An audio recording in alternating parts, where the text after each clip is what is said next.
Hello, and welcome to another episode of Whose Gene Is It Anyway? I am your host, as always, Justin. Welcome to the show. And today we're doing another very exciting project. It's the same project that we did last week, but it was such an involved project, and it's one that I actually intend on having synthesized. So I thought that it deserved a second round, and so we can talk about some improvements. We can talk about some more ways of how the thing actually works, and we can talk about how the next step of actually ordering DNA works. Um, so yeah, that's the plan for today. Going to be a lot of fun. I'm pretty excited. Um, so I'm just the I was a little bit late to the stream today because I've just been waiting for my other laptop to wake up, basically. But it has finally finished doing its thing. I just needed it so that I could have the Streamlabs thing open, and so I can have comments open. And now it finally loaded. So we are good to get going. Exciting. Okay, so first things first. As you can see from the old donation bar here, um, the plasma that we're going to be talking about today, as I just mentioned, I'm actually going to have made. So first we're going to have it synthesized, and then we're going, almost immediately, I'm going to submit it to a company called AdGene, which we'll talk about more in a minute. And what's nice about AdGene is they're essentially like a repository of DNA. So everything that I'm doing today is open source. The code has already been posted on GitHub. The link to the GitHub is in the description for those who want to check it out, download it, whatever. So yeah, if you're interested, the code is available. There's already several versions, and some patch notes and that kind of thing. So all that stuff's in the description. Once the DNA is synthesized, it'll be submitted to AdGene, and then once it's submitted to AdGene, anybody can buy it. Basically, that's their whole thing. So this thing that I'm making will be available to any researcher who wants to mess with it. Anyway, that's the whole point. So that is a thing. We already had our first donation of the day. Thank you, Matthias. Greatly appreciated. So all the money that gets donated through the donation link in the bottom will go towards filling this bar up, and will go towards getting this piece of DNA made. So the synthesis itself shouldn't be that expensive in the grand scheme of things, but the amount basically accounts for the synthesis itself, buying the plasmid backbone, all the shipping, all the extra fees, all that kind of stuff. So yeah, that's the plan with that. Cool. Well, thank you, Fawn de Quebec. Greatly appreciated. So yeah, without further ado, I think it's good to let's just get into it. So I just gotta close two things real quick. And now I can actually switch into view screen mode. Ta-da! Okay, cool. Okay, so first things first, let's talk about where this idea even came from. Oh, thank you. Greatly appreciate it. Okay, so let's talk about where this idea even came from. So a while ago, I found this paper called "Targeting Human Cancer by Glycosaminoglycan Binding Malarial Protein." So let's break that down. So I mean, targeting human cancer, that's a given. The glycosaminoglycan are these sort of like sugar chains that hang off the outside of cells. So glycosamino. Oh god. Okay, there we go. So glycosaminoglycans are literally they're sugar chains. They're heavily modified, but they're just sugar chains at the end of the day. Well, thank you. Greatly appreciate it. Thank you, Nick. Thank you, A133M2110. Greatly appreciate it. Okay, so these are some examples of glycosaminoglycans. So basically, there are these long sugar chains that have various functional groups added to them. So if you look carefully, you can see NHSO3, you can see NHY, NHAC. So these are all different things that can be stuck to the sugar chains. So there's basically there's multiple ways that these chains can be sort of customized to the cell type that they're stuck to. One of them is just literally what type of sugar they use, and the other one is what thing you stick to those sugars. So here's another image.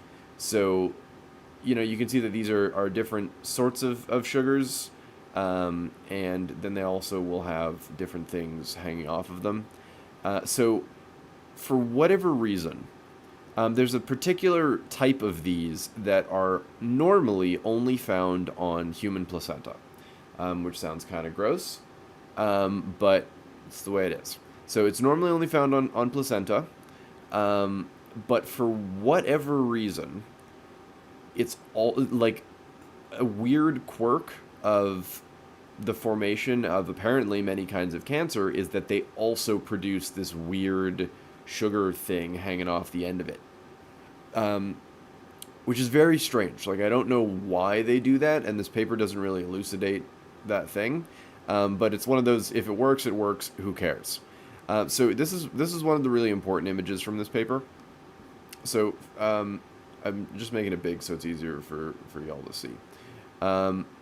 So basically, what we're looking at here. Hopefully, I can scroll. Okay. So this gray thing at the top is the full protein itself. This is like straight out of Malaria. This is the basic structure of it. Oh, thank you, Minimal. So this is the basic structure of it, but what they found was only these three sections here actually matter. The rest of it don't do anything. So we can essentially ignore that and just use this short thing, which they called RVAR2. So then what they did was they stuck something called horseradish peroxidase, which is an enzyme, to this weird chunk of protein. And what they then did was expose various different types of tissue to this weird recombinant protein thing that they made. Or alternatively, they actually, looking at this, they actually stuck something called a V5 tag to it, and then they used antibodies to target it. But the end result is the same. You end up with weird protein, either so if it sticks to that cell type, when they stain the slide for viewing, like in these images, if the thing stuck, there'll be a color change. Whereas if it didn't, there's no color change and it just looks blue. So you can see that all these different cell types here are all just plain blue because it didn't stick. So this is really, really good. This means that it ignores essentially all of the usual cell types with the exception of placenta. So you can see that over here, you see RVAR2 placenta. You'll see that it's dark brown, which means that it actually stuck. And you can see the same thing here. Placenta, RVAR2, it stuck. There's a color change. So you can see that it only normally sticks to placenta. Great. Now, if we look back at the paper and we scroll down some more, we see what is, in my opinion, is the most important image of this whole paper. Or one of, anyway. Oh, that's not good. Okay. So now, if I scroll this thing up, you can see they did the exact same protocol. So this is the tissue types with just like a control, basically, and you see they're all just normally blue. But then you can see that, and these are all different kinds of cancer. So we've got lung, colon, rectum, liver, esophagus, kidney, pancreas, breast, synovial sarcoma, osteosarcoma, chondrosarcoma. Basically, these are like a dozen different kinds of cancer. And you can see that the weird malarial protein has definitely stuck to all of them, which is very weird. So again, it sticks to only cancer, which is very weird. I don't know, like, not really sure why this is the way it is, but it is, and so we're going with it. So that's that. Now, if we just scroll down a little bit, so one of the other things that this paper did was they're like, okay, well, we've got this weird protein that only sticks to cancer. That seems really useful. So what they did was they stuck what's called a cleavable linker onto it. And I'm just scrolling to see if I can find this. Okay, yeah, here's the cleavable linker. So this is what a cleavable linker looks like. Basically, it's this long, weird chemical that they can stick to the end of the protein, so that one of the other quirks that they found with this protein is that on its own, it tends to end up not just stuck to the cancer cells, but inside the cancer cells. So like when it actually sticks to the cancer cell goes, oh, I'm supposed to take this in, and it intakes the protein. So what they did was they stuck this cleavable linker on it, and on the other end, they stuck something called diphtheria toxin to it, which is a toxin. It's poison, obviously. And so what ends up happening is they've essentially made a drug at this point. So this thing will essentially home to cancer cells. Once it's inside, the cleavable linker gets cut, like enzymatically, like enzymes that are only present inside the cells actually cut it. And then from there, that releases the diphtheria toxin, and it kills whatever cell takes this in. So if you can see from some of these other graphs that this is ridiculously effective. So like after one dose, like you can see, so this one is particularly important, so I'm going to make it bigger. So this one is tumor volume after one dose of this thing. And you can see that, all the regular stuff shrinks down to teeny tiny. And that's after one dose. So if you were to give multiple doses, the idea is you could actually clear out all of the cancer pretty effectively. And now if we look at this other chart, they did a survival test. So they basically gave cancer to 2 sets of rats. Set number 1 just got water, basically, like saline. And then the other one got this weird drug. So the ones that just got water definitely died 25 days in. Like 100%, none of them survived, definitely dead. Whereas the ones that got this weird drug that they'd made, not only did they survive, like just at a baseline did they survive longer, like if you look at this line, 100% of the rats were still alive when the other group was 100% dead. So that's already really impressive. But then if we look down here, even at the longer follow-up, there's still a quarter of them are still alive, which is really impressive. And again, this is after one dose. So keep in mind, if you were actually treating a patient and you're not just doing this for the sake of a study, you would give them multiple doses, you go in every week or whatever.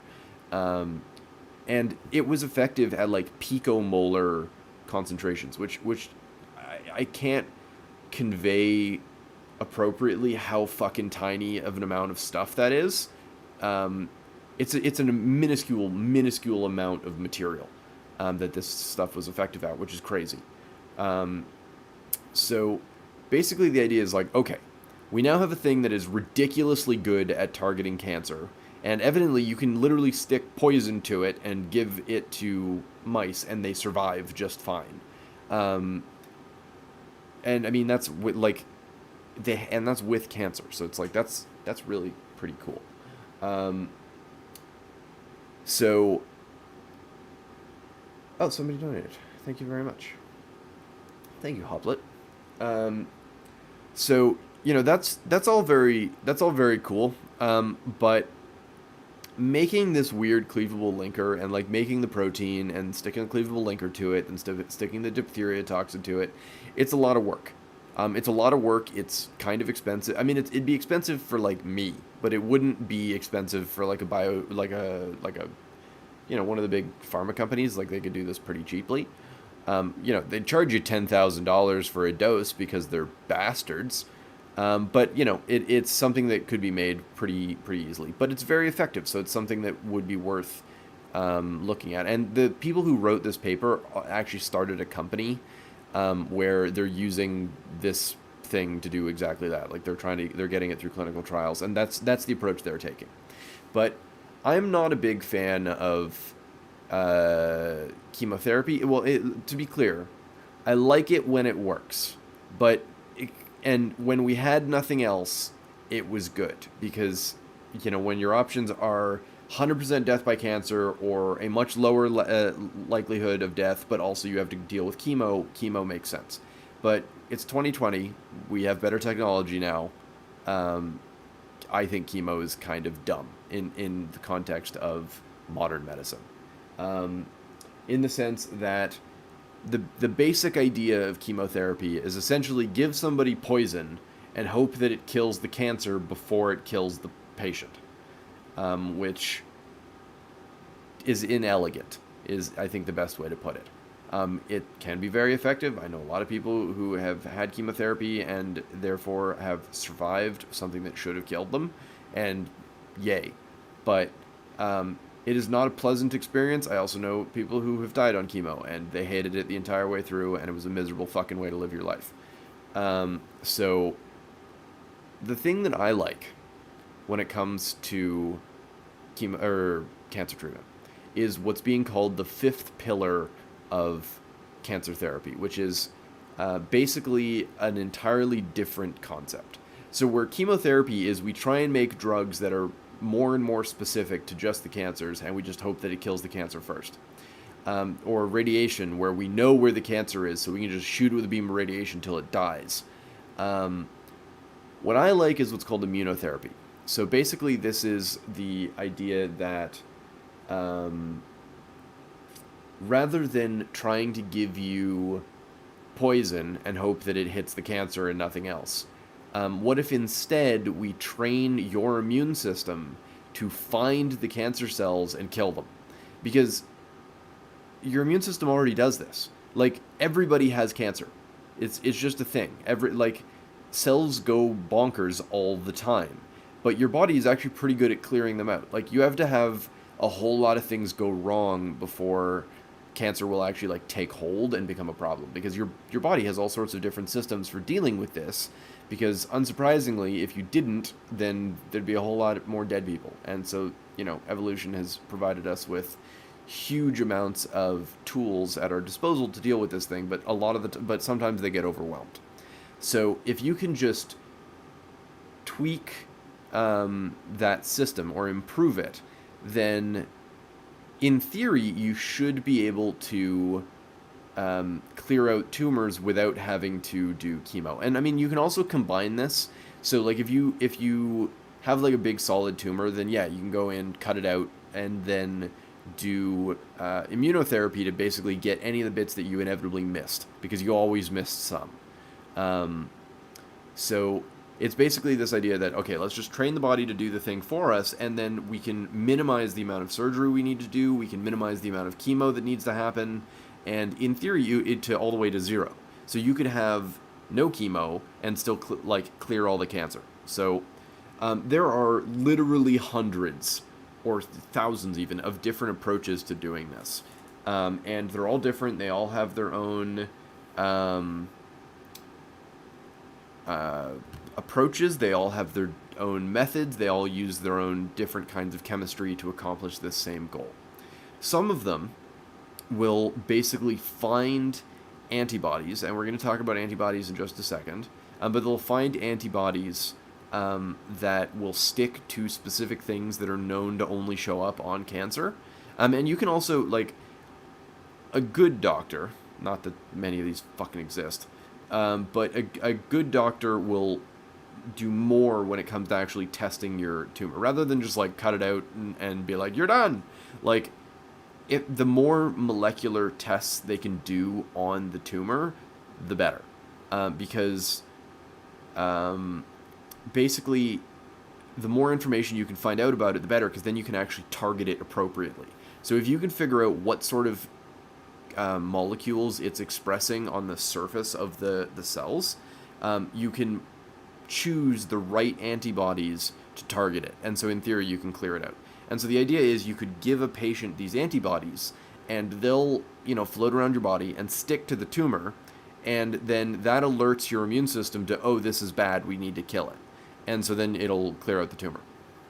Now, so what a lot of people are doing is they're developing these hyper-specific antibodies that'll only stick to specific cell types, in this case, cancer. But that can be very challenging. That can be very challenging, as, finding these antibodies is hard, testing them is hard. Oh, thank you, Brihong.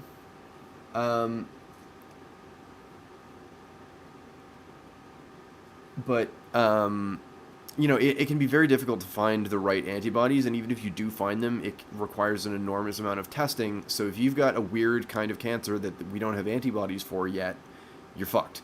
That's the other method is basically saying fuck all that noise. Rather than trying to find antibodies in advance, there's what's called in situ vaccination. So basically, what the way this works is you give the patient a host of compounds that when like the like people who sell like poop tea are like, it boosts your immune system. So that's not technically a thing. Like, no amount of fucking bananas or whatever is going to actually boost your immune system. But there are compounds that'll do it, and normally you don't want them because a boosted immune system is a disease, and will normally kill you. But if you've already got cancer, that's okay. So basically, you give the patient these compounds which very much boost the immune system and get it really riled up and ready to go. And then you target a tumor. Usually you do this with radiation, and so you irradiate the tumor so that it dies, or most of it dies anyway, and then you immediately stick the area with another compound that attracts the immune system to that area. So basically what you've done is you've primed the immune system, you've created a debris field of all the things which you want the immune system to chew on, and then you've attracted the immune system to that area. And so basically what this does is the immune system goes, I don't know what just happened, but all of this is bad. And then it basically picks apart the debris field as it's breaking it down, and figures out, okay, all of this is bad. And then it makes its own antibodies against your tumor, essentially. So it doesn't matter if we have an antibody in advance, your body just figures it out on its own. So that's also very effective. But I kind of want to do somewhere in between, where we have something that will just target as many of the cancers as we can. Instead of like a hyper-specific antibody, I want to use this malarial protein. And then I want to stick it to basically the back half of an antibody. So we have a question. Why is boosting the immune system bad in a normal person? Because a boosted immune system, it wants to just attack things. And if there's nothing for it to fight, it just starts attacking you. So this is where autoimmune diseases come in. Autoimmune diseases are fucking horrifying because once you've got one, it's very difficult to deal with. There are ways to deal with it, but they're not pleasant. One of which is like kill your entire immune system and reset it, which for those keeping track is a fucking bad idea because you need that. Or you've got to take things that like permanently turn your immune system back down, which is no good. So yeah, boosted immune system in any other context other than you're dying is bad. So let's have a look at antibodies. So I've already got a nice little picture pulled up. Okay, so this is an antibody.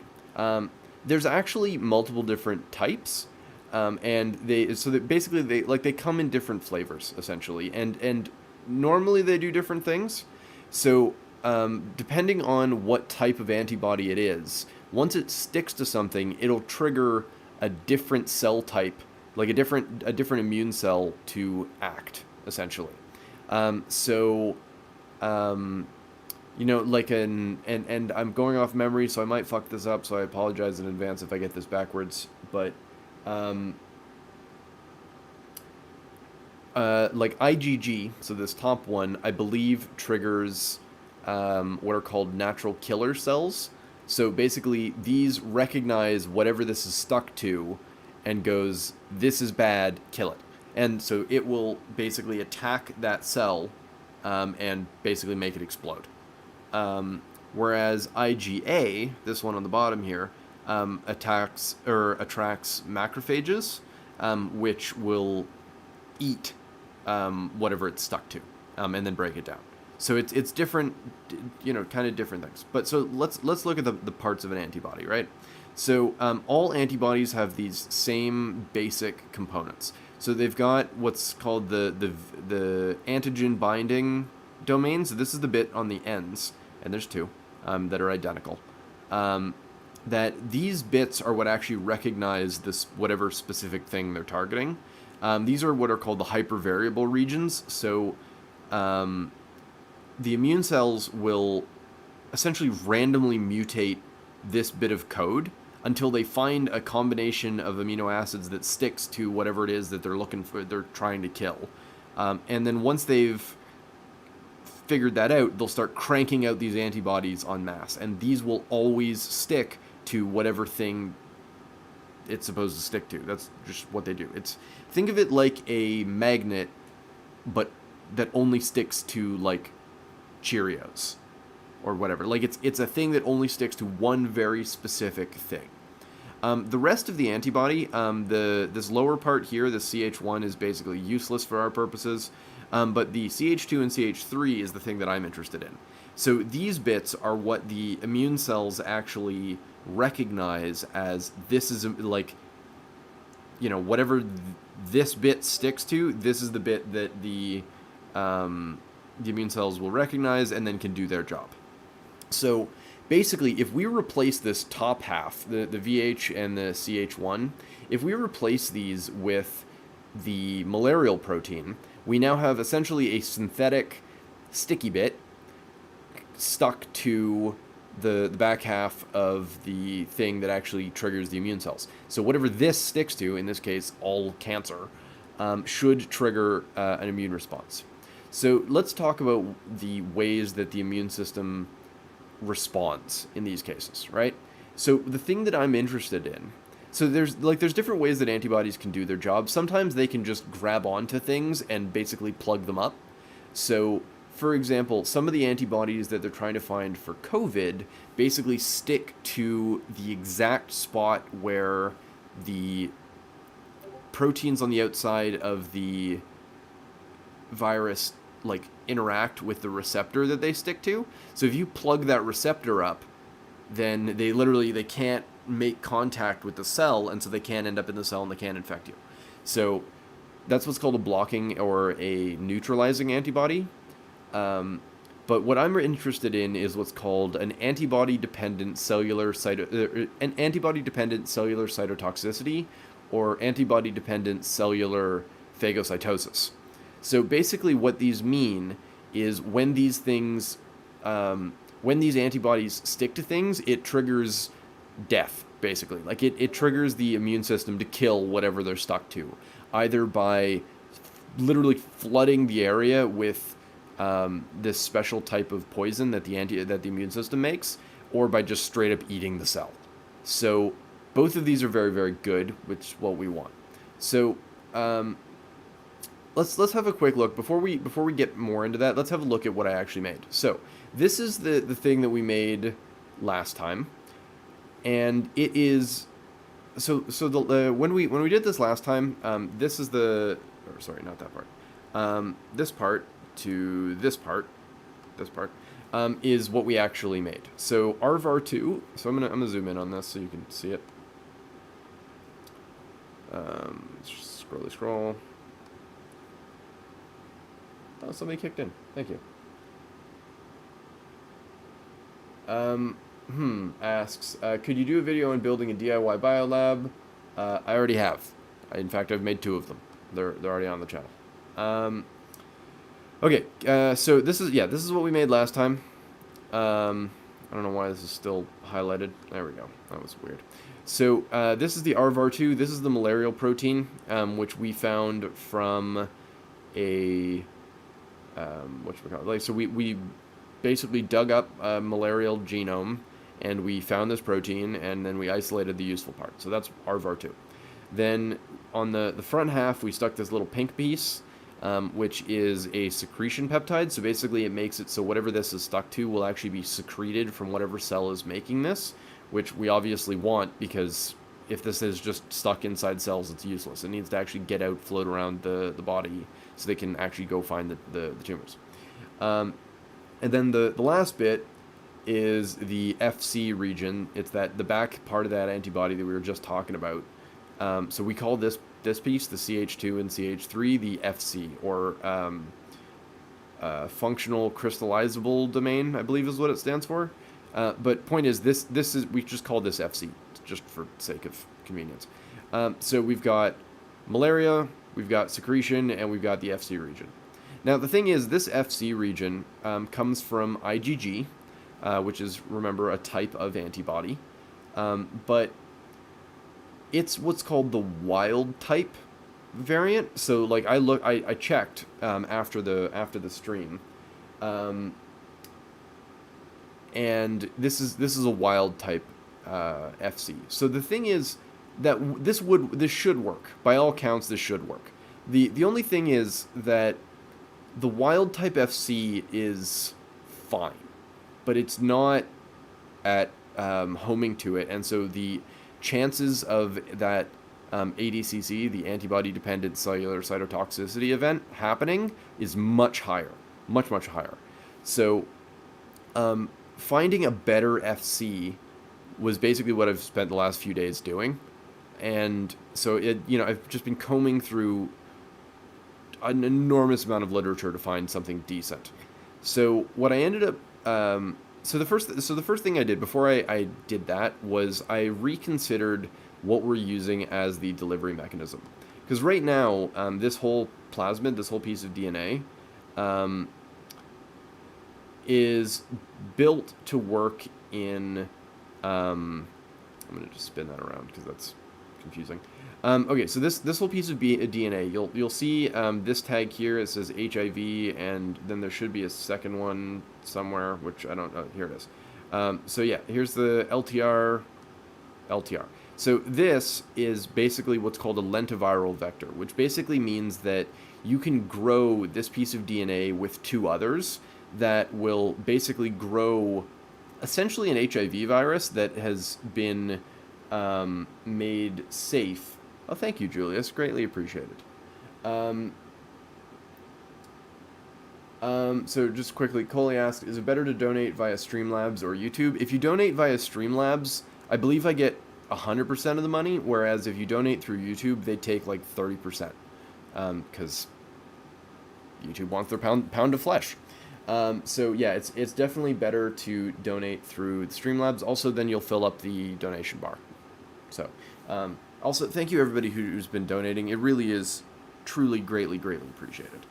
I mean, this project specifically is one that is really kind of close to my heart. I had a family member die of cancer. I've got a friend who might have cancer. So, I basically, watching that family member have his brain melon balled and then essentially turned to pudding was not something I ever want to go through again, because that was fucking awful.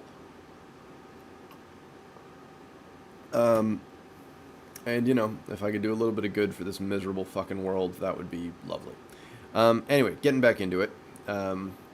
So, on review, using a lentiviral vector for delivery is good because it has more carrying capacity. So it can fit about 9,000 base pairs worth of code into it. But it does come with a caveat that it can have oncogenic properties, which means it has the potential to cause cancers to form, which seems counterproductive, to say the least. So, yeah, you wouldn't want to have a thing that fixes cancer also give you more cancer. Like, that's no good. So I did a little bit of a check, and the amount of stuff that we actually need to code is pretty small. So, considering that, we can use a different virus is basically the short version. And so, for those who saw my original lactose video, you'll know that I used a type of virus called an AAV. And so let's just have a look at what an AAV looks like. So an AAV is an adeno-associated virus. Jesus. It's also a military vehicle because humans are shit at naming things. So this is an AAV. It's a really tiny virus. Like, as these things go, it is really, truly teeny tiny. So it doesn't have a lot of carrying capacity, but it is extremely innocuous. It very rarely integrates. Like it's very good at delivering DNA, and that will kind of be left alone. And also, it's very well studied. So we know of 12 different varieties just on a base level of AAV, and each variety is a little bit tissue specific. So depending on which of the varieties that you use, they tend to home to specific types of tissue. So AAV2, which is what I used for my lactose therapy, tends to home to the gut and the liver and that sort of thing. Whereas something like AAV9 tends to home to the heart and other areas. So you can not only is it very innocuous and extremely safe, like almost all of the gene therapies that are coming to market use an AAV because it is so safe, as long as you don't mess with it. There are various studies where they'll try and mess with like the surface proteins to try and make it more specific, but this almost always ends in making it extremely toxic. So just don't fuck with it. Use the like wild versions, and it's very safe. So it's extremely safe. It's very well studied, but lower carrying capacity. So as long as our thing is tiny and small, it should fit, and so we should be fine. So what I did was, if we go to finished plasmids, you'll see that I've switched the naming convention. So this was the original one, PLV, EF1A, IRES, Puro, blah blah blah blah blah blah. Yeah, that's a mouthful. So I just renamed this to Definitely Not Zombie Serum, because if I'm going to do something very serious, I need to have a little fun, or I'm going to end up in a depression hole, and nobody needs that. So you'll see this is exactly the same once it loads. Yeah, it's identical. It's literally the same thing. So what I ended up doing was I took the chunk that we designed, and then I stuck it into an AAV plasmid rather than a lentiviral plasmid. So it's much more compact now. So this one was how many base pairs is this thing? This one's like closer to like 11,000 base pairs. Like it's pretty chunky. Where's the fucking end? Yeah, this is like 11,000 base pairs, whereas the other one's closer to like 7. This is the same. Yeah, this is the same. This is the new one. Oh, somebody donated. Thank you, Nick. Greatly appreciate it. So this is the new version, or this is version 2. Version 3 is what we're working towards, but we'll get there. So basically, what I did was I took the insert, so from this little pink thing right here, all the way to the red bit here, and I stuck it into an AAV plasmid, and so this meant I had to make a couple little changes. So, for example, these little tags, these little things that are above the code here, are called restriction sites. We've talked about them in literally every episode, but just in brief, they mark where a specific enzyme, so there's an enzyme called EcoRI, that if you mix it with this DNA, it will cut the DNA exactly at this location. So I had to move these restriction sites around a little bit, because in the last version, if we look at the front here, you'll see that the front had a BAM-HI, and then the end, I'm going to have to scroll a little bit, had EcoRI. But the AAV plasmid is, it had restriction sites in different places, so I had to just refactor those a little bit. So now the EcoRI is on the front, and on the back end is, I think, an EAGI. So those were the first changes that got us to Definitely Not Zombie Serum version 2.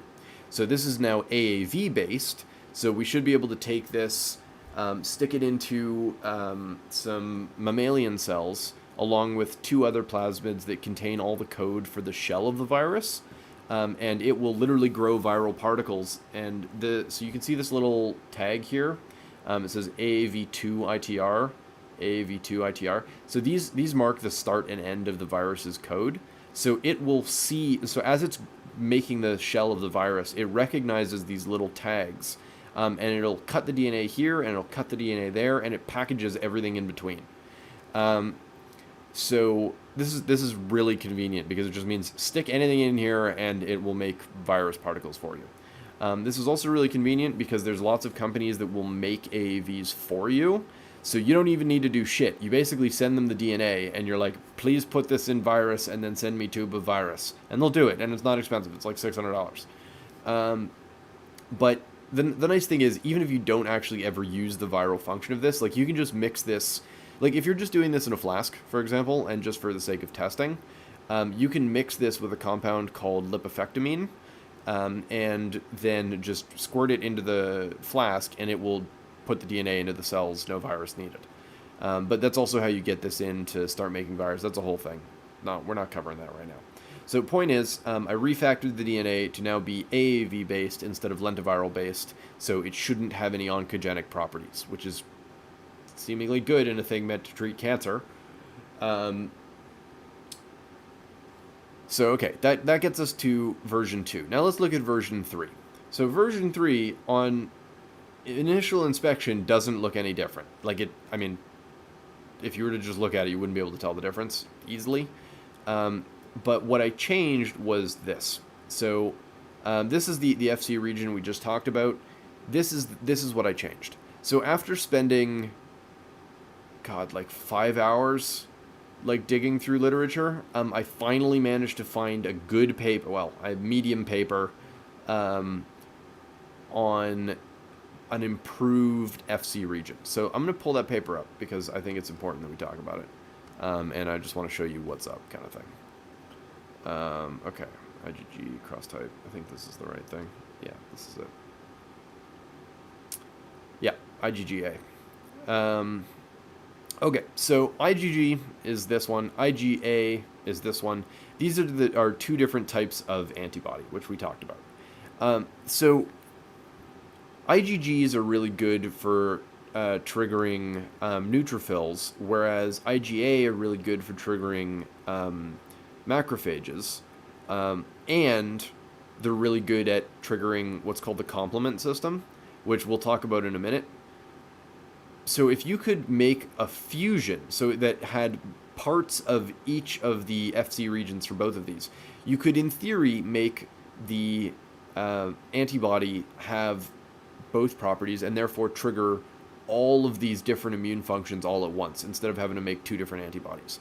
So that's exactly what this paper did. So they took IgG1 and IgA1 and made this new fusion called IgGA. So basically what I did was I went through the paper. I'm like, okay, where's the code? Where's the code? Here's the code. Let's take a minute to talk about why researchers piss me off. If you write a paper, especially a bio paper, and you A, don't include the code, or B, include the code for your thing that you're talking about, but you only include it as an image, go fuck yourself with a rake. Like, seriously, that is the goddamn worst. So you can see the IgG1 code up here. So this, I checked, is basically identical to the original code that we were using in version 2 and in version 1. But so to make IgGA, I had to go in and change all this. But you'll notice this isn't highlightable. This is a fucking image, which is the worst. I hate this. So I had to basically go in, find this little, I'm like, okay, we'll find FLFP, so I knew where I was looking. And then I had to type out each one of these letters individually, copy them over, stick them into the right spot. It was extremely annoying, not gonna lie. It was like extremely, extremely annoying. I fucking hate having to do that. If you're a researcher, please don't do this. Like, the point of science, and more importantly, the point of publishing, is supposed to be reproducibility. When you do shit like this, it's just an extra hurdle to making it not reproducible. Also, the number of papers that I went through that was talking about modifications that they made to antibodies but didn't include the code at all. Like, this is why I say this is a medium to good paper. Like, I'm annoyed that they put this in this format, but the fact that they included the code itself gives them a pass, basically. The number of papers that I read that was just like, oh yeah, we changed amino acid 335 from an S to an A. It's like, okay, well, that's lovely, except the wild type sequence is only 330 amino acids long. How am I supposed to change an amino acid that's not there? So it's just extremely frustrating. So yeah, this one was the first paper that, I mean, this one was kind of a lucky find because they included the code. It included an antibody which should have way more efficacy than just the individual kind. Um, it has all these extra little properties, so really it solves the problem pretty succinctly. Which is why they get a pass. It's fucking annoying that they put it in an image, but they get a pass because it does all the things that I wanted. So it's, you know, a more efficacious FC region. It triggers all these different immune functions. So in theory, it should do all the things I want. So let's talk really quickly about. Let's see if I can pull up an image really quick.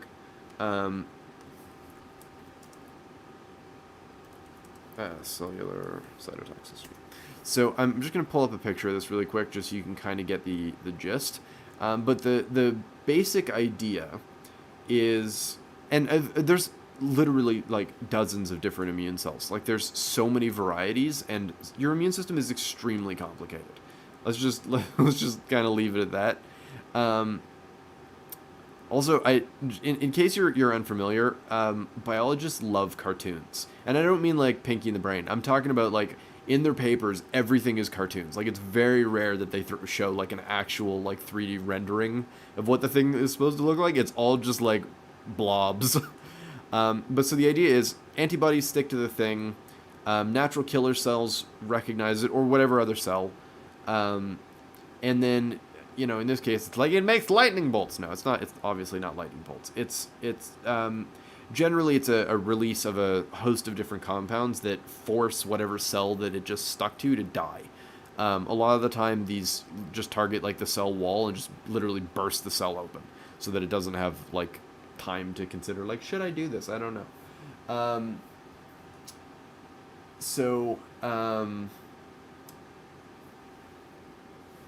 Yeah, this is antibody dependent cellular cytotoxicity. There's also so this is ADCC, and it literally causes the tumor to explode. There's also phagocytosis, which is triggered by macrophages. So rather than trying to blow up the cell and hoping that it explodes, this takes the approach of fuck it, just eat the whole thing, and then it's definitely dead because it's been digested. So this is also really helpful. But these are triggered by different antibody types. So like this will be triggered by IgG, this will be triggered by IgA.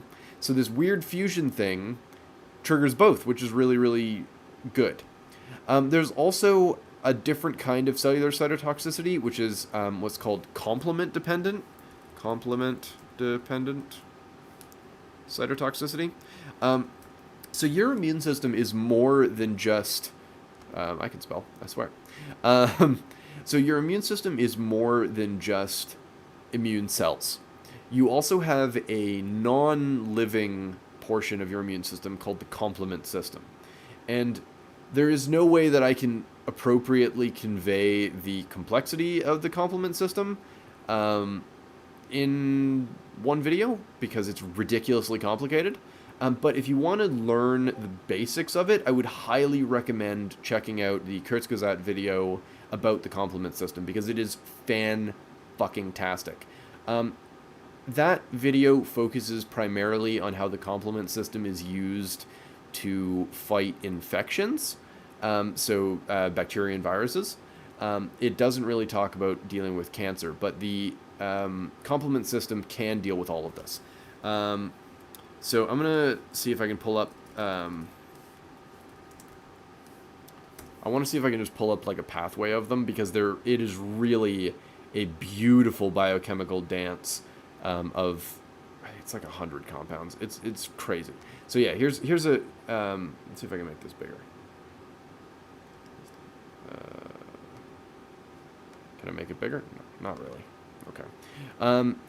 Okay, so this does kind of give you a little bit of an idea where it's tons of different proteins that all come together, and they're just kind of autonomous. Like, they don't require another cell to function. So, like, certain ones will recognize like an antibody, for example.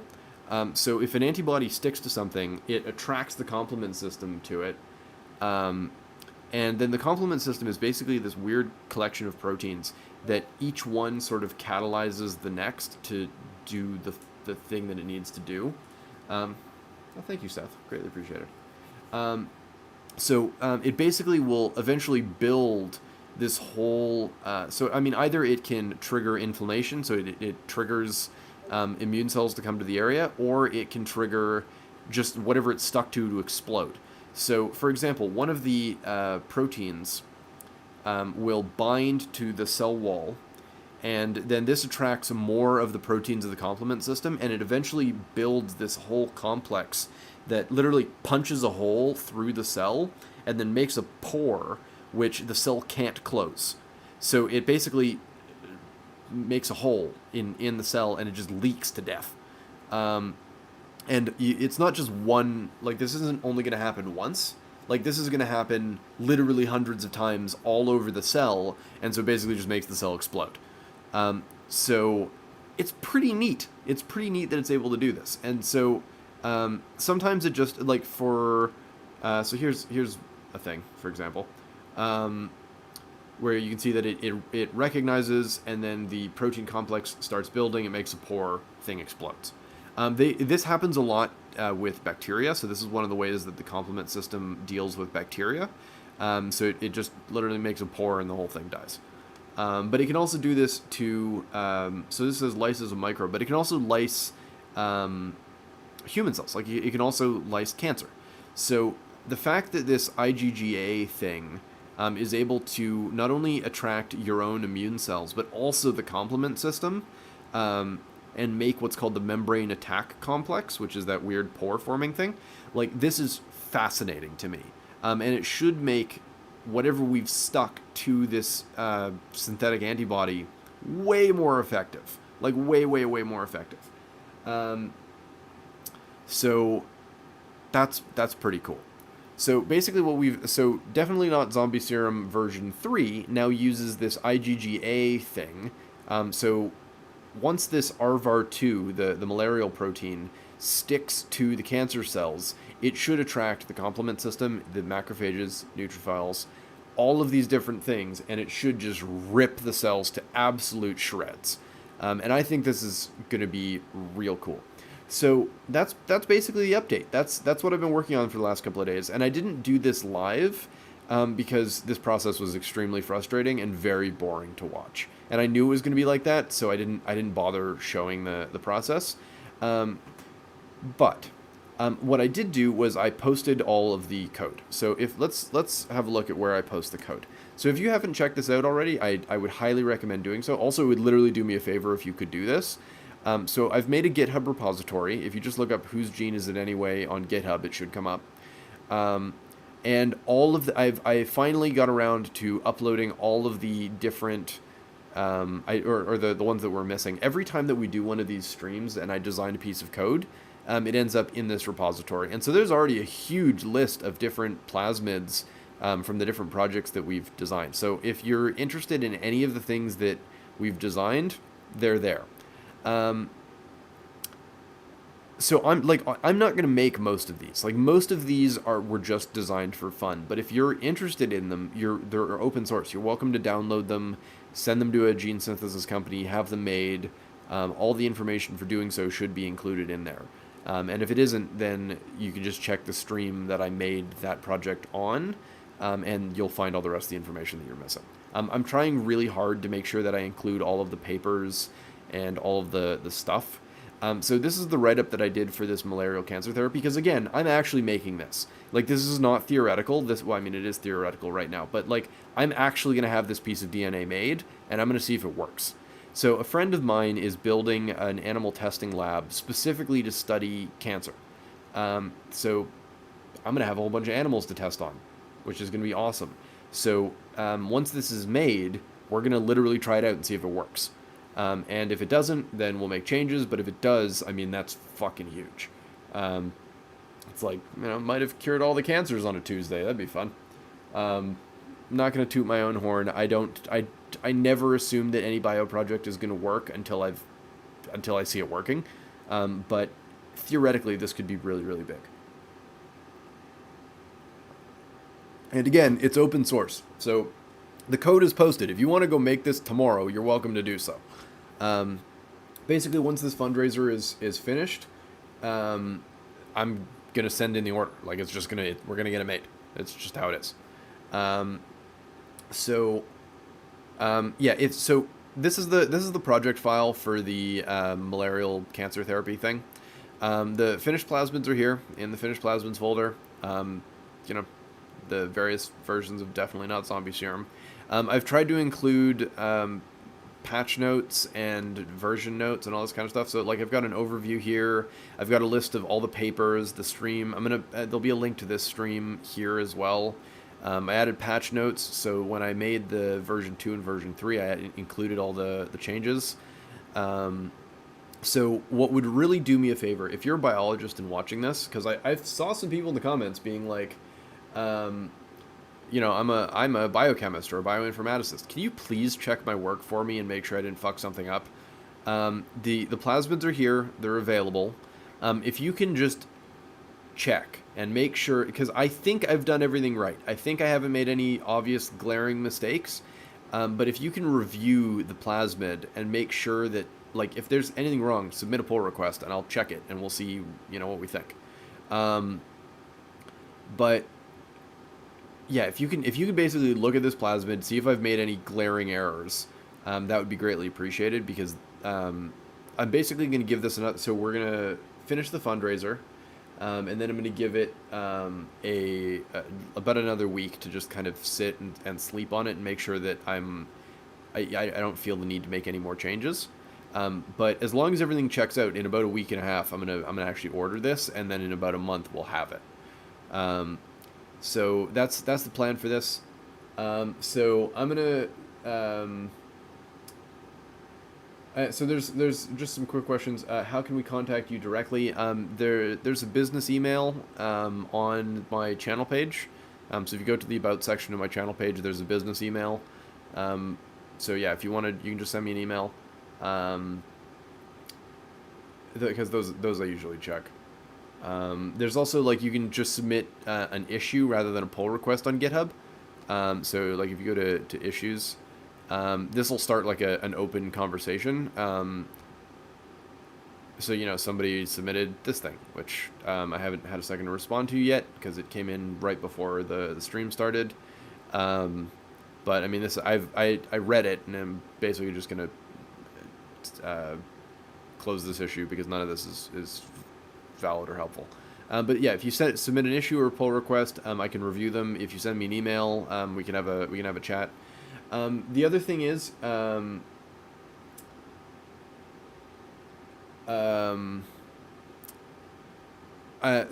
after approximately 1.5 billion requests from people, I have actually started a Discord server for patrons and channel members and donors.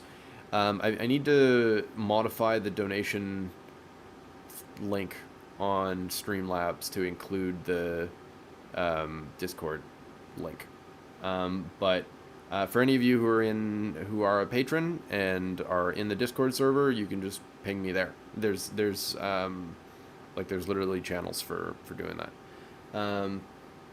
So yeah, that's the thing. Okay, so the last thing I want to talk about before we wrap it up for the day, because we've kind of covered most of what I want to cover, is just quickly talk about how you actually get pieces of DNA like this made. And I'm not going to talk about the exact company that I use because I don't want to send a huge flood of traffic to them. They're a much smaller synthesis house, and they're fantastic. So I don't want to overwhelm them. And I also don't want to lose my account because, frankly, they're the best synthesis company that I'm aware of. And so if I lose that account, I am in deep, deep shit. So I'm going to just talk about some of the other synthesis companies, which can be very fine on their own.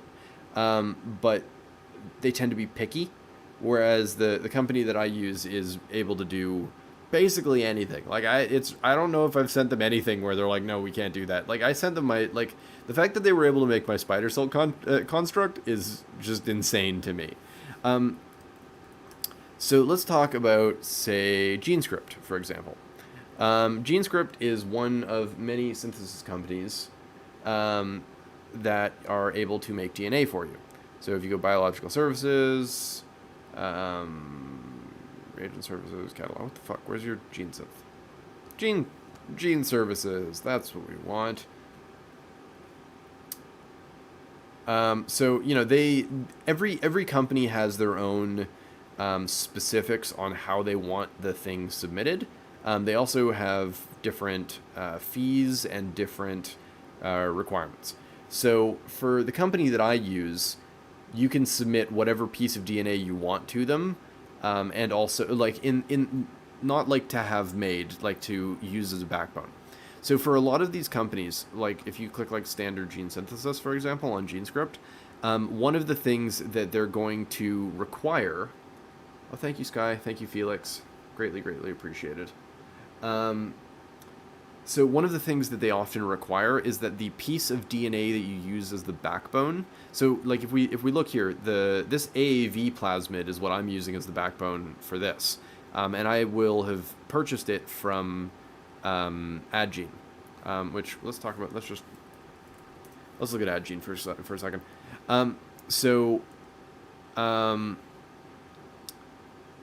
Yeah, this is Adgene. They've got a huge collection of plasmids, for example. So like if we go plasmids, and then AAV, for example. I don't know if I'll be able to pull up the one that I used, but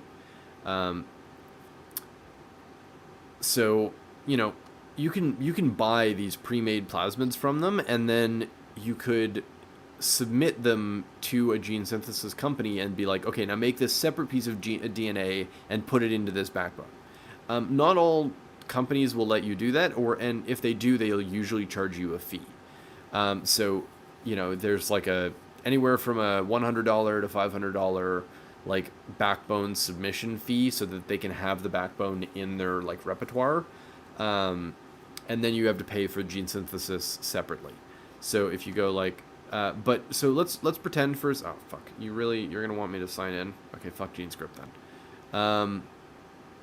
Okay, I'm not doing this live. But the point being that they usually give you. So, like, you're always getting a quote. Like, you don't just hit submit usually and just have it magically work. It's always getting a quote, because they need to basically check the thing that you're asking for, and see if it's doable, see if it's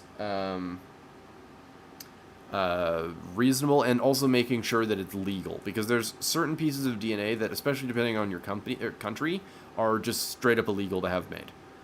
So, for example, in Canada, you're not allowed to make anything that is a human toxin or or infectious. So, like, you can't have them make like Ebola. That would be bad, obviously. That's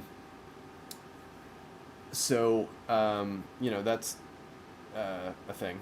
But so basically there's a couple different fees. You got to pay for the so for what I would want to do, if I was going to use GeneScript, which I'm not, but if I was going to use GeneScript, I would have to pay the plasmid submission fee, pay for the synthesis, and then occasionally there'll also be a fee to now KISS, make the two things one. So that's a thing. Every company has their own thing. Let's see if Twist is going to make me sign in. Fingers crossed that they won't. Because although if they do, I'll just turn the screen off for a second so I can just do thing. Log in, sign up. Actually, no. Let's just turn that off for a second. I'm going to sign in, and then I'll turn the screen back on, because I don't want to share my details. No, not create account. Log in. What the fuck? There we go. Okay. Should be logged in. Wow, that's fucked. Okay. Alright, we're logged in. So let's talk. Oh, wait. I gotta set this back to scene. Okay. So now we're looking at Twist. This is their platform, and so you can order different stuff depending on what you want. In this case, we want genes. Twist are bastards when it comes to fees. Like so Twist is extremely cheap, but they're also extremely shit. Like they're very picky about what they will and will not make. So we're gonna call this zombie,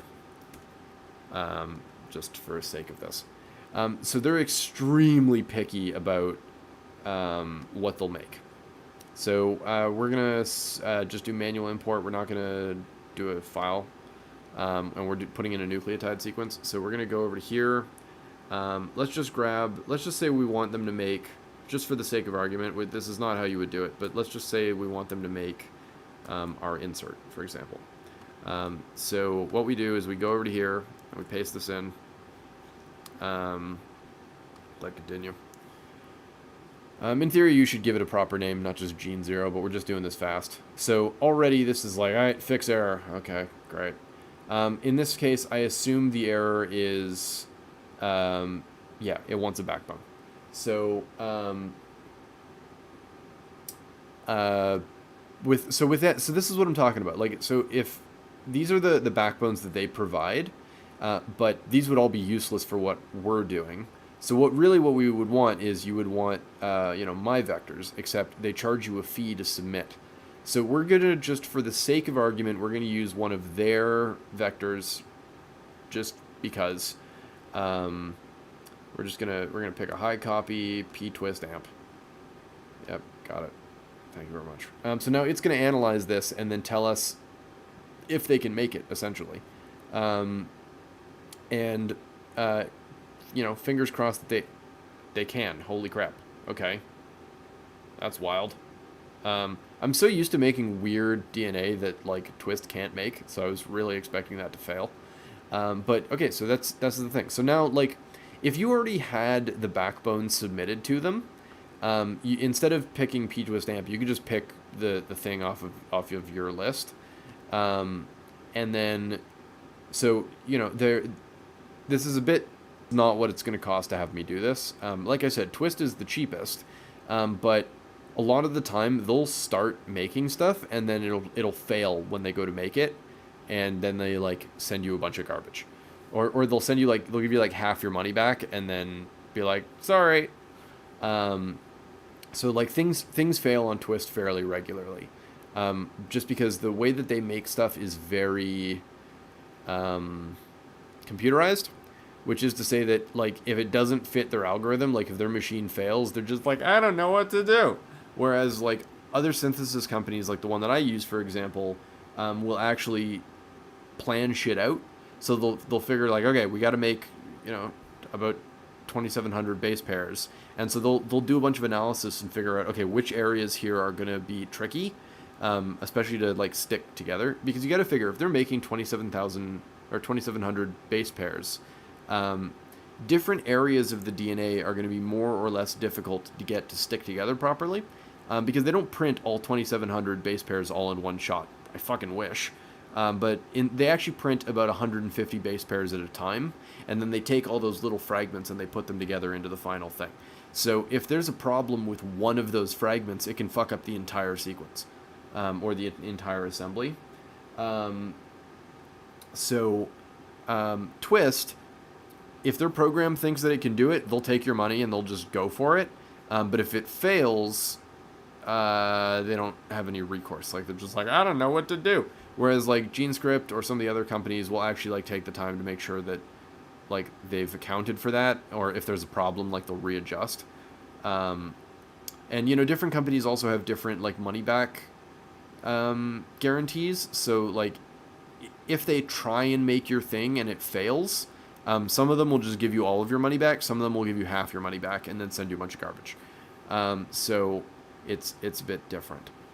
Twist, like I said, is the cheapest. So the company I use is slightly more expensive, but is worth it because the services that they offer are more extensive than Twist. Their ordering is less sleek. So like there isn't like this lovely client. Like I send them a Word document. Do I have a notepad handy? I don't want to do this on Drive. Yeah. But anyway, so like the way that I submit DNA isn't through like a client like this. It's not a web client. I send them an email, and I basically write out exactly what I want them to do. So on the Word document, I would write out, I'd like copy this piece, and I'd be like, print this sequence. And so I would actually copy a little bit further. Like I'd copy from like the restriction enzymes. So I'd copy from here, which is actually a little before the restriction enzyme. Like give them a little extra breathing room kind of thing. So then if I click that, scroll all the way down. Oh, too far. And so I would actually tell them to print, like to there, basically. So I would copy I'd copy that whole chunk, and in the Word document I would write print this sequence, and I would literally paste in those letters, and so they would know, okay, we need to print this whole sequence, and then after that I would say, cut this backbone, and which would be a backbone that I'd send them usually, unless it's one that they've already got and it just has the properties I want. I'd be like, okay, cut this backbone with these restriction enzymes, put the printed fragment and the thing and the plasmid together, like ligate using this, whatever, and then I would literally paste in, like I'd like with this, I would just go Control A, just like Control A, and then I'd paste in that, I'd copy all that text, I'd paste that in, and I'd be like, this is what it should look like when it's done, and I'll even highlight the printed part, so that way they can actually check,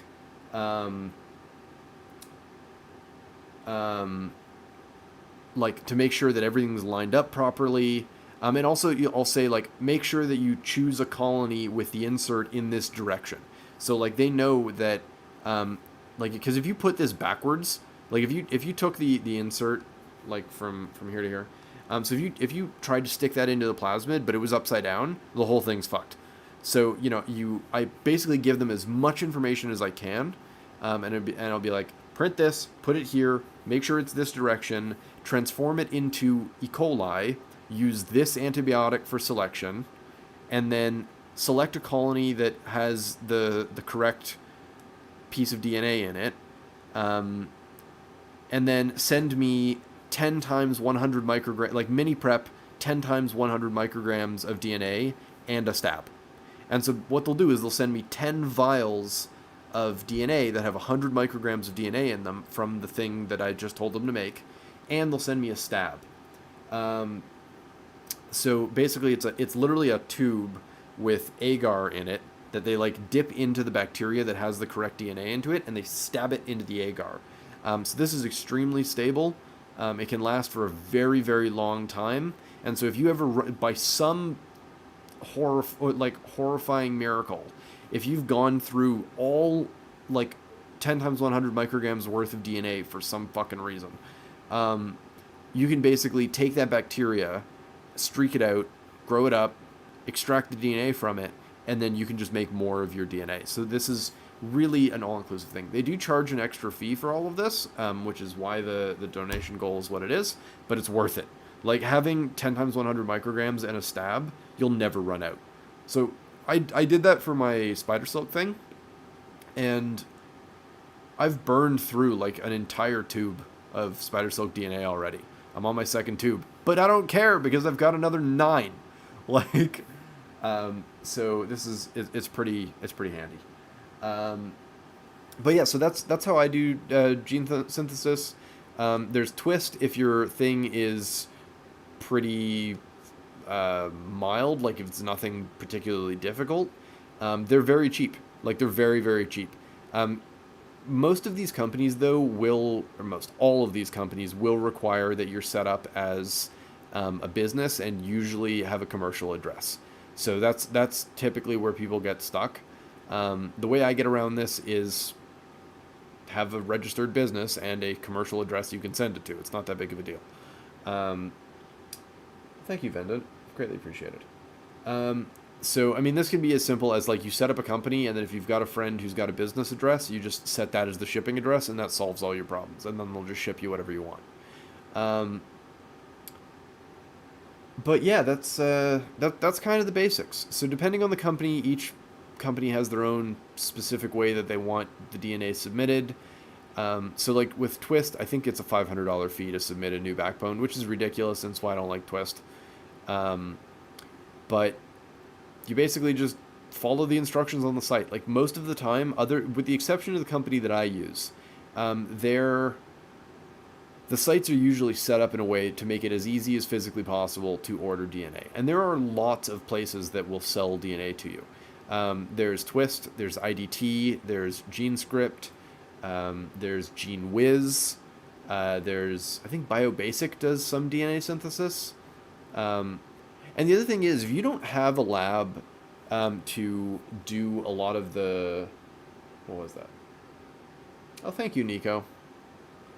So like if you don't have a lab and let's say you don't have all the reagents to put different pieces of DNA together, right?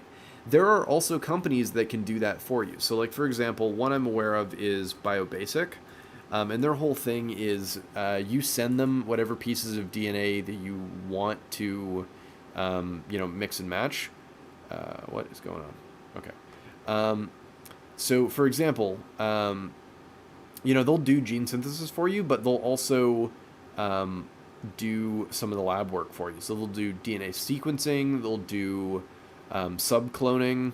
So for example, if you had a couple, so let's say you just on Twist, you just ordered, obviously it was too big, so you can't do this, but let's say you just ordered just this insert, right? Like let's say that the company won't take a new plasmid. You can order the backbone, and you can order the insert that you want to have made. You can even have it as 2 pieces, if that's what gets it past the people. And then you can send all of those pieces of DNA to a company like BioBasic, and you pay them a fee, and you're like, okay, put these pieces of DNA together using these enzymes, or using this method, or in this order, and then they'll do it. And then they'll either have a friend who lives in Austria, where doing genetic modification is ungodly illegal. Like, just to put GFP into something is a 3-year wait and a license and a massive fee. Like, it's fucked. So what he does is, he'll just order the pieces of DNA, usually to a friend in the States, and then have them ship it up to like BioBasic, for example, and then tell them like just to put it together. And so he basically just substitutes having a lab with having money. And so if you just pay these companies, they'll just make whatever you want. They'll just do the thing for you, and then they send you the finished thing. And so with my friend in Austria, then he'll have whatever's the finished construct once it's made will usually be shipped to like me or another one of our friends, to be put into cells for him, or tested, or whatever the case may be.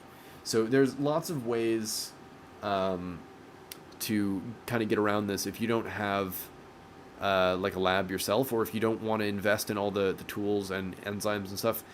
Most of the time, it's if you're only doing one thing, like if you're only ever going to need to do one thing, which is rare, but if you only ever had to do one, like you want to just do one project once, it makes more sense to just pay companies to do all the work for you, than it does to do any of it yourself. And obviously this comes with an expense, but it actually saves you money because your time is worth money. Like, your effort is worth money. Buying all the enzymes and equipment is expensive. It's like thousands of dollars. So if you can spend a couple $100 on just pay a company to do it for you, and then, find a friend to do the testing for you, like, that's pretty good. So it's basically like if you've got money to spend, like, bio can get done regardless of what your lab space is like. Okay, I think that's enough rambling about DNA synthesis. It's getting kind of late. I'm going to do a couple minutes of questions, and then I think we're going to wrap it up for the day. I think this was productive. I got to talk about all the mods. We're at 450. We're almost halfway to the goal. So to everyone who's donated, thank you very much. It really is greatly appreciated. I really want to have this made. Like, really, really, really badly. Like, even if we don't make it to the goal, I will pay the rest of it myself. This is getting made. This is super important to me, and I think it's important, and I think there's a really high chance of it working. So I want to give it a try. I'm in a position and there's the conditions are right that I'll be able to actually test this, and if it works, I mean, we'll write a paper about it, like, no question. But being able to make something like this, keep it open source, and distribute it to researchers and just have it get done. And also having animal testing data from the get-go is, I think, going to be really, really cool. So that's kind of where I'm at. So again, thank you everybody who's donated. It's greatly appreciated. I hope we can get to that goal soon so I can get this ordered. The order is going to be going in like a week and a half, regardless of whether or not we've hit the donation goal or not. So again, if you have the ability to do so, please double check my work. Make sure I didn't fuck something up. I think I've done it, but yeah. So yeah, that's the thing. Okay, let's take some questions, and then we're gonna wrap it up for the day because it is burrito o'clock.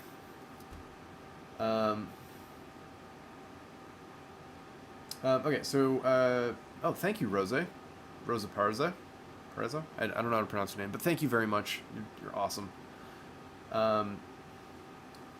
Okay, so let's answer some questions. Okay, so Glass Butterfly asks, it's a long way to go, but if it seems to work in mice or animals, what would the next step be, and what will you do? From there, I would legitimately look at getting like FDA approval for a clinical trial, or getting some sort of investment to actually do to actually fund a clinical trial or something. I don't know. It's so far from there, but I just getting mice data and showing that it could work, and then of course I'd make a video about it, because I think if we actually, thank you, Seth, greatly appreciated. I'll answer your question in just a second. So because if we could actually get it tested and it seems that it's working, I don't know. I like that would be kind of bonkers. Yeah. So because I mean then you can get like, you go through the FDA approval process, which can be very expensive, but if anywhere to buy oxytrophic yeast strains. Also, would you recommend any specific deficiencies like histamine or combinations? I don't know where to buy oxytrophic yeast strains, because typically you don't buy the strain already oxytrophic. You have to make the strain oxytrophic, if that makes any sense. Like you could, I mean the obvious answer to this is, where do you buy insert organism here? The answer is almost always ATCC, which they are bastards, but they do have everything. So this is ATCC. Getting an account with them is a pain in the ass, like deeply a pain in the ass. But they sell everything. Like, do you want like tissue from snakes? Like, they've got it. Do you want like weird cell lines? They've got it. Do you want some weird bacteria? They've probably got it. So yeah, that's kind of where you get everything. But there's also lots of other companies that sell stuff. In terms of which oxytrophic media do I suggest, they're all the same, honestly. Certain ones are cheaper. I think tryptophan is particularly cheap, so maybe that one. I happen to have a bottle of it because I got it from Carolina, but yeah, they're all kind of the same.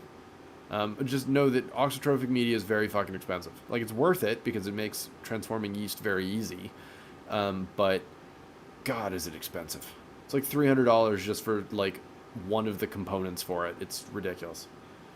Okay.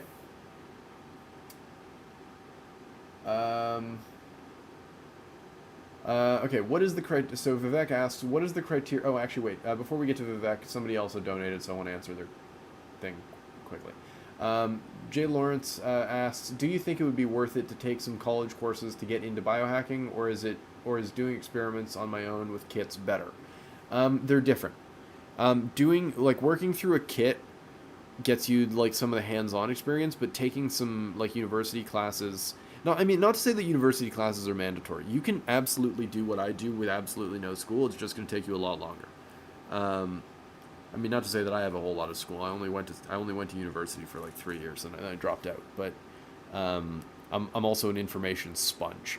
So the entire time I was like intaking copious amounts of data.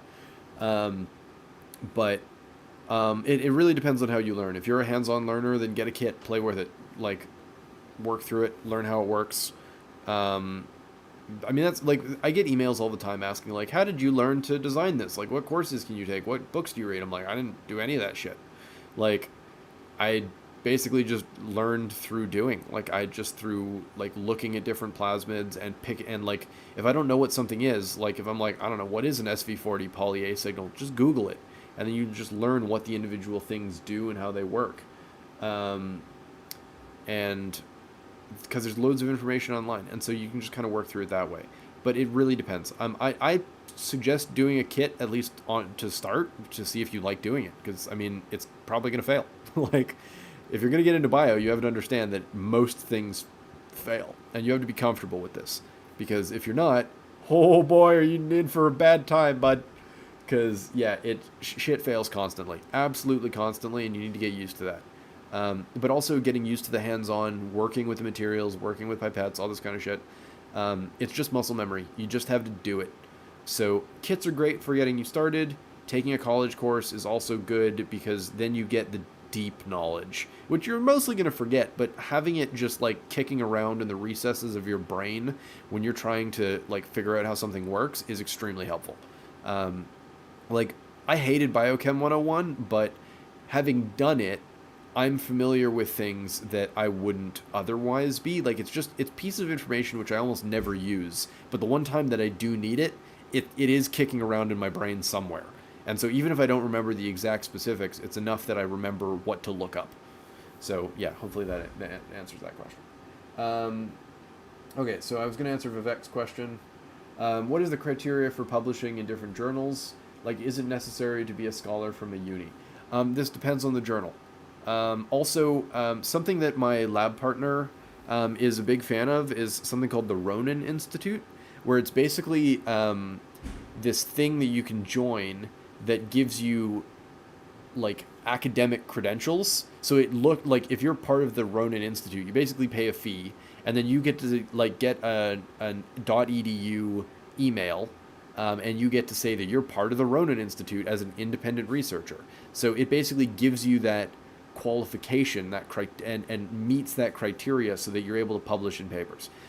However, I also have friends who have absolutely no credentials whatsoever, and they've published in various papers as well. So it really depends. If you're going to try and publish in Nature, they're going to take your money and also expect a huge amount of qualifications and other bullshit, even if your paper is garbage. So it really depends on the paper. So you kind of have to just read up on the individual paper and figure out what they want, and then just figure out how to get around their system. Because it's always just a thing of you got to just do the paperwork, and then you can do whatever you want, basically.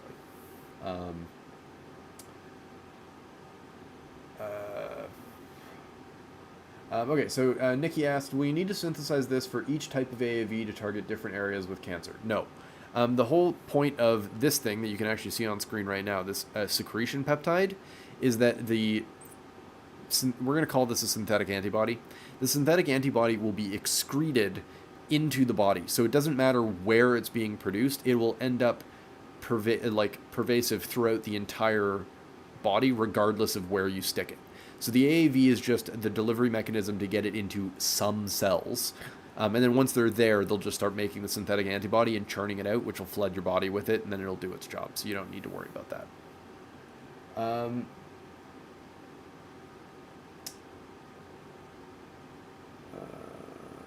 Okay, what else we got?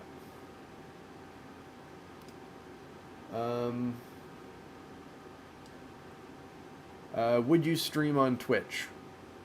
I mean, maybe, but I have most of my audience here, so I don't really see a need to switch over.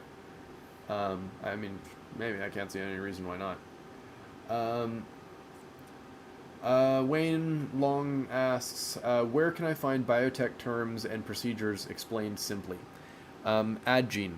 Adgene has a huge number. Not only are they a repository of stuff, they also have a ton of resources.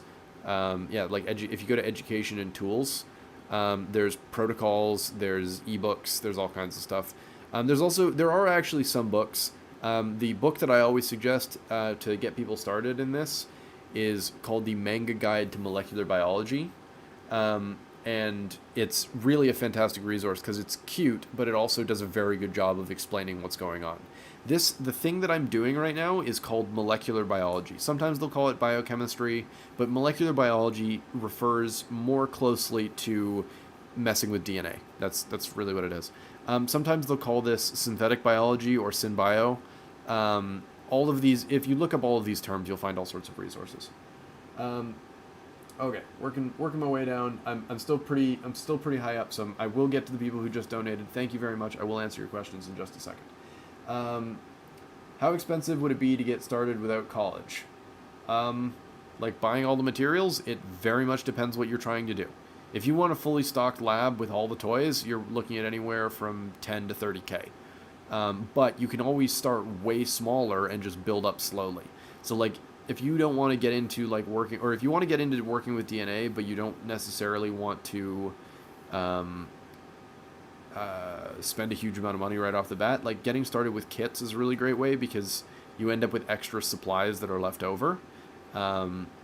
And starting with something simple like, say, mycology, like growing edible fungi, for example, is a really great way to get most of the tools without having to buy all of the tools. So like you'd still need petri dishes, you'd still need agar, you still need, sterile tools and pipettes and this kind of thing, but you don't necessarily need a centrifuge and a PCR machine and all this other shit. So yeah. Also, there's like the price of tools is going down and down and down, and also you can find used stuff on eBay very regularly. That's usually fairly easy to fix. So you can get very expensive pieces of equipment for almost nothing if you can fix them.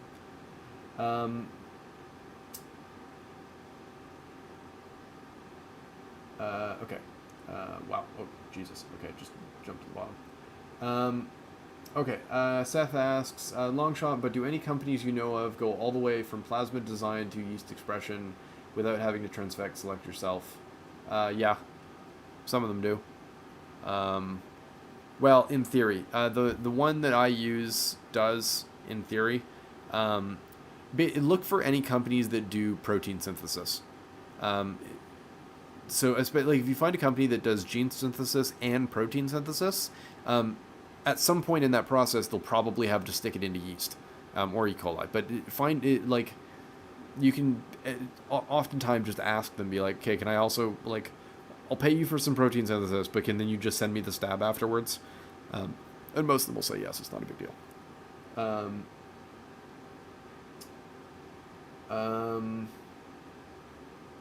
else we got?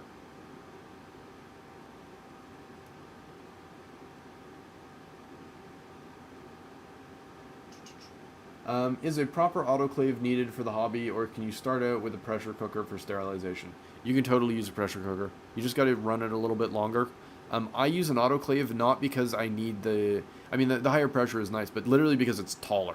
Like, I use really big flasks that don't necessarily fit in tiny little pressure cookers, so that's the main reason why I do it. But a pressure cooker works fine. They're the same thing. An autoclave is nice.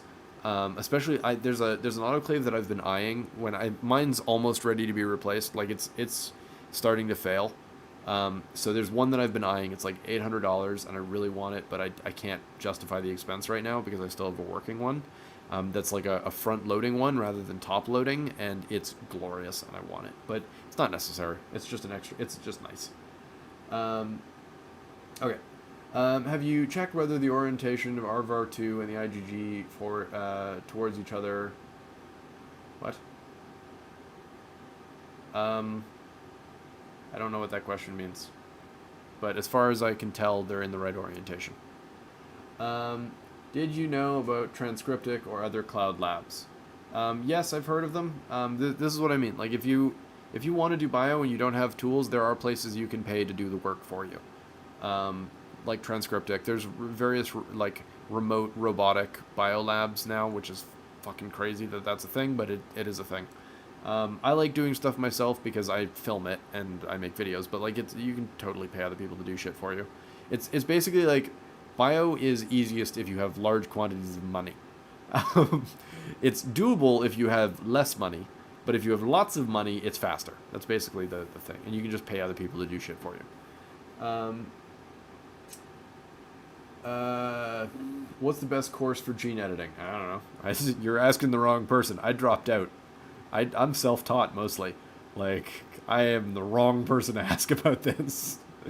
How much electronics engineering do you know? Just enough to get by, and not a bit more. Most of my electronic engineering stuff is like high voltage mostly because I was doing fusion stuff back in the day. But like, I can fuck around with an Arduino if I need to. I just hate it. Like, so yeah, and also again, with electronic engineering, most of it is find stuff on the internet and just copy it, or more accurately, every time I have a serious electronic problem, I have friends who are like electronic engineers, and I'd be like, Artem, solve this for me, and that's it gets done. Um, yeah. So yeah, Lucas is basically saying if you want to do this professionally, and you don't want to start your own company like what I did, or what many of my friends have done, if you want to do bio and this sort of stuff professionally, you need the degree. It's very hard to get work doing this without a degree. Unless you, but I have my own company, so I can just do whatever I want. And I have other friends who have the same, and they'll take contract jobs, which they're hard to get, but they're it's possible. But yeah, if you want to work in like either academia or at like a pharmaceutical company or a research company, you got to have a degree. It's just the way it is, unfortunately. But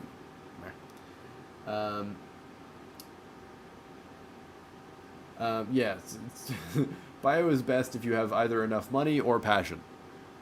Both work. One of them is faster. um,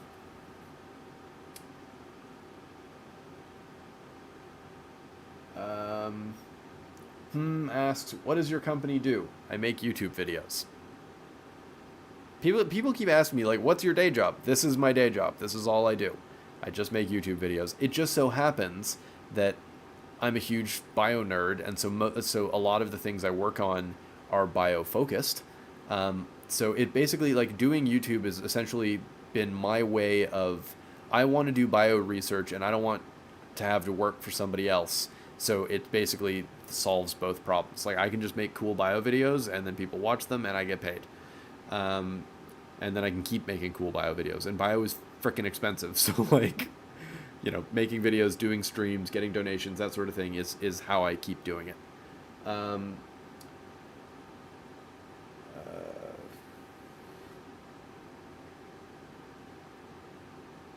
My company doesn't sell products. I make videos. That is my product. Actually, that's not true. And I realized that I'm stupid and I forgot to pin the. In fact, I can just do that right now. It's kind of too late, but where is it? So the only products that I sell are like T-shirts, because yeah, like I should be able to pin that in just a second if I can fucking scroll please. Pin merchandise. I don't know why I didn't do this at the beginning. I should have. I was supposed to, but I'm stupid, so I forgot. So you'll see there's now a pinned bit of merch. I sell merch. I sell T-shirts and sweaters and stuff.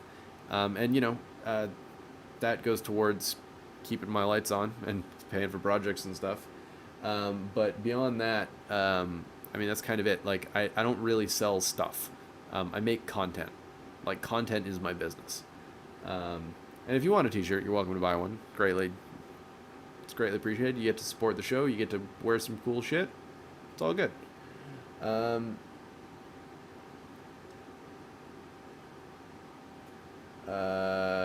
Sarnash says, so if you're from the US, then you can drop out and still start your bio firm without a degree.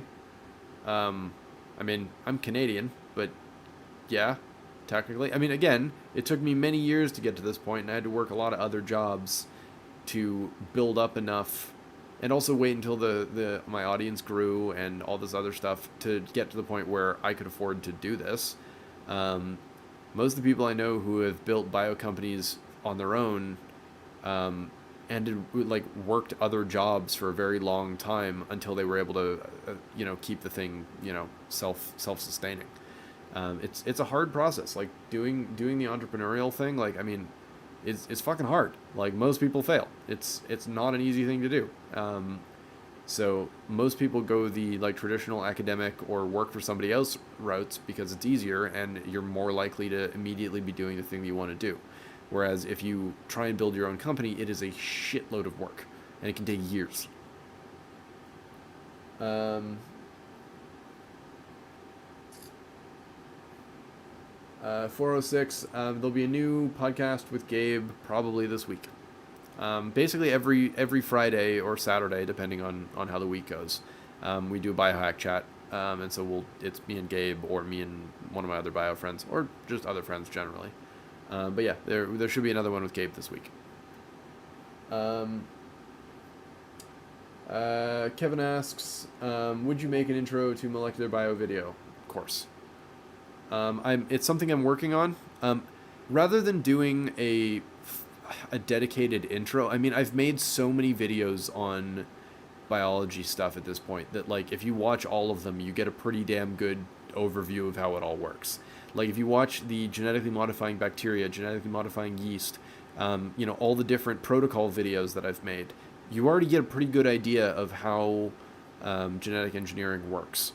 I will make a dedicated video at some point. So this month, the video that I'm working on is about COVID. I got to get that done. I've been trying to get that video done since December. So that video is going to be this month. Next month is going to be probably making. I might be able to do that. So like September. Yeah, and then I'll be able to like cite all the stuff. I want to make a couple more like doing shit videos. Before I do another like theoretical one, just because I like videos where I'm doing stuff. They're easier to make, they're more fun, easier to edit.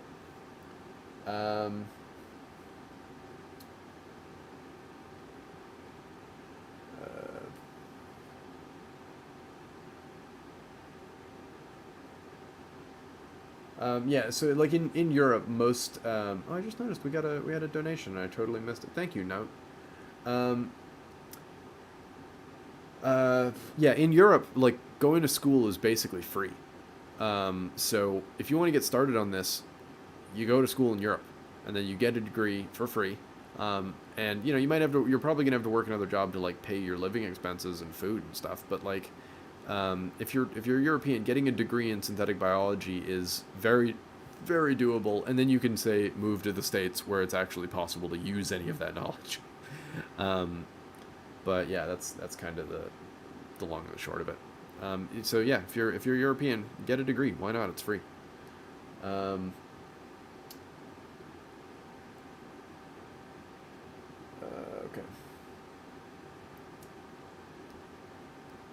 Okay, so I think we're kind of running out of steam here. So we might wrap it up for the day. Oh, hey, we're more than halfway on the donation, so thank you, everybody. It's really greatly appreciated. I'm so excited to get this done. Like, truly, I am really, really, really excited to have this made. I'm the one thing so if I'm just trying to make sure that it's not too large, because that's really my biggest concern at this point, is if this construct is, oh, for fuck's sake. I gotta go back. Yeah, so the one thing I was a little bit worried about is if this construct is too big. But it's close. It should just, oh, fuck off. Seriously? Because AAVs are pretty small. Like, they really can only hit about 4,500 base pairs, and you can see that, I'm just within that length. I'm about 4,000, so it should fit just fine, which is kind of perfect. Oh, thank you, Will. Greatly appreciated. Okay. So there's a couple more questions, and then we're gonna wrap it up for the day. Maddie says, "Have you been to biohacking sessions at DEF CON?" Well, I've never been to DEF CON, so no. I was considering speaking, but they want like papers, and I don't have any papers written, so yeah.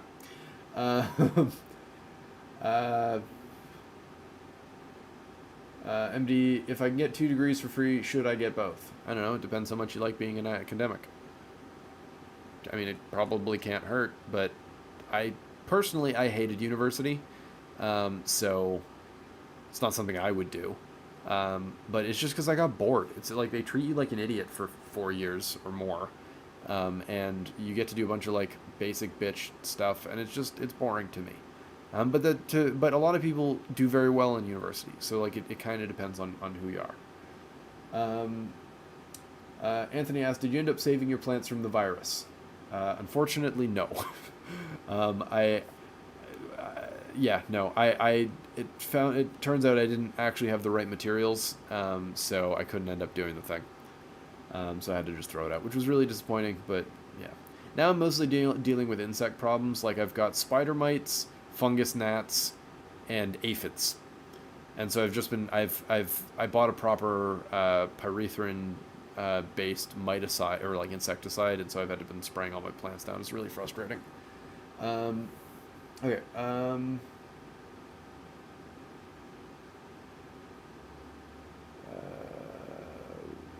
Shit, I just saw something. Do you know about Get Hot? He watched your vids on stream. I know of him, but I haven't seen much of his stuff. I should check that out, though.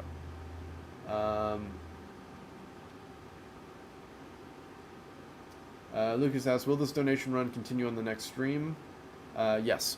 I'll keep it going for at least another week, so that way we can, cover as much of the synth as physically possible. Okay, what else we got? Why did you choose biology? Because of a movie. Like legitimately, when I was in high school and I was trying to decide what degree to do, I was deciding between genetics, nuclear physics, and theater, because I am nothing if not a little bit extra. And on a whim, I happened to watch a movie called Nausicaa of the Valley of the Wind. I'll pull that up. Nausicaa. And I kid you not, I made it halfway through this video. I paused it, I went upstairs, filled out my form, and submitted it to a bio program. Like, it is truly fantastic. And I mean, I've been planning some like I don't have any tattoos yet, but if I was gonna get one, I'm definitely thinking it's gonna be some Nausicaa stuff, because it literally set me on my frickin' path in life, and it's such a gorgeous movie. Like, go watch it. If you have some time today and you have nothing better to do, go watch this movie. It is worth it. Also, if you've never seen a Studio Ghibli movie, get on it, because they're all fantastic. I'm actually kind of lucky. If I'd seen one of the other Ghibli movies first, I probably would have been an engineer. But yeah, so that's how I got into bio.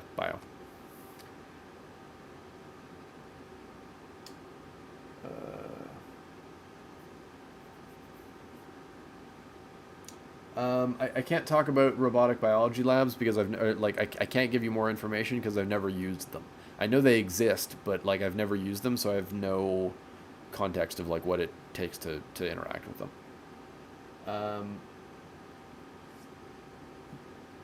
And now you do all three. Yeah, I mean, I was always going to do all three. Like, even when I was picking a degree, I always knew that I was going to do one of them first, and then I was going to do the other one. Like, I knew I could never stick to one discipline. And so it is funny that I've managed to essentially do all of them without getting a degree in any of them. But, yeah. I'm seeing a lot of people being like, Nausicaa is amazing. It really is. If you have not seen this movie, you need to see this movie. It is fucking phenomenal. And it's funny, the number of bio friends that I know who also went into bio because of this movie is bananas. And everyone kind of took a different moment in the movie as like the thing that did it for them. So for me, one of the things that really stuck with me, I'm not going to spoil it, are the rock trees. That was the moment where I was like, I need to make this. Like, the Spider Silk project is literally a result of the rock trees. Like, the rock trees from that movie kept bouncing around in my head for years. until eventually, and I was like, I need to make this real. And now that's basically what I've done. Like the spider silk thing is literally to make that real. So yeah.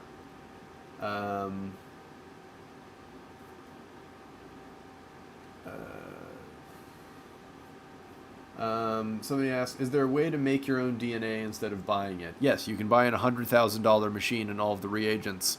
So functionally, no. Like it's you can't. Making DNA is hard. The chemicals are extremely difficult to get your hands on because they're tightly regulated because they don't want people just making whatever DNA they want. Because obviously that could be very bad. And the machines themselves are very expensive, so it's not worth it. It's cheaper to just have it made.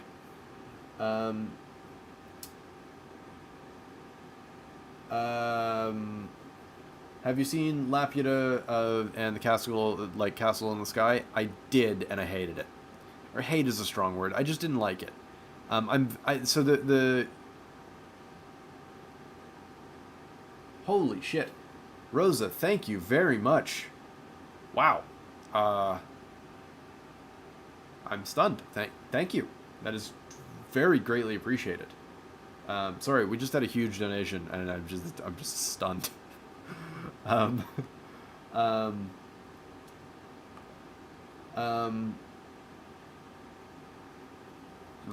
just brain just ground to a halt for a second there. Okay. Just to cycle back to this. So Laputa, I didn't really like. It was fine, but I wasn't into it. If I had to like rank my Studio Ghibli movies, I can't actually put them in order because there are so many of them are all so good. But my favorites are Nausicaa, obviously, Howl's Moving Castle, The Wind Rises, Porco Rosso, and Spirited Away. Like I can't pick which one's my favorite because I love all of them and for different reasons. Like when I say that if I'd seen a different Ghibli movie first, I would have been an engineer.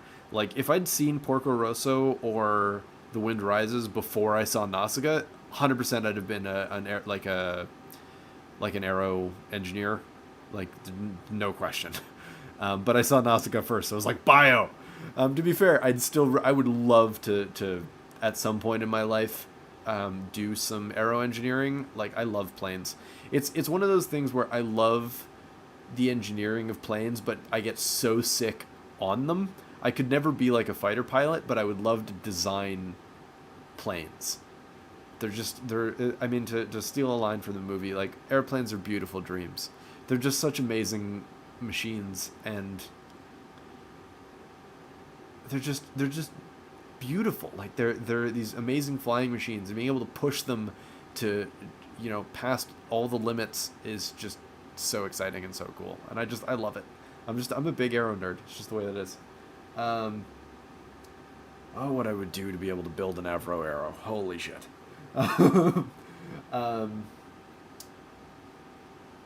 So yeah, that's a thing. I do like Ponyo. I love Ponyo. Ponyo is adorable. It's just not in my top 5. I like the other ones more. But don't get me wrong, I love Ponyo. Ponyo is adorable. When it comes to like of the Ghibli movies I can rewatch, the other ones I'll rewatch before I'll watch Ponyo. Not that I don't like Ponyo. Ponyo is great. It's adorbs, but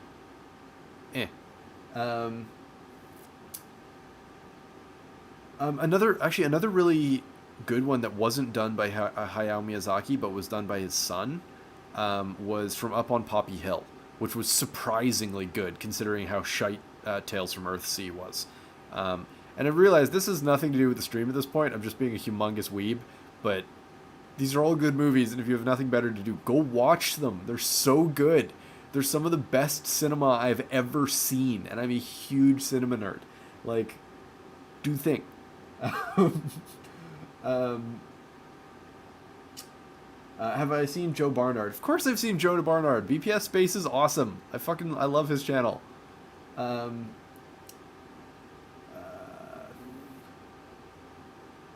Why don't I make model planes? Because they break. I don't know. They're expensive. it's one of those things that, like, I tried to get into the model plane thing, but, like, I couldn't do it. If I'm going to build a plane, I want one that I can sit in.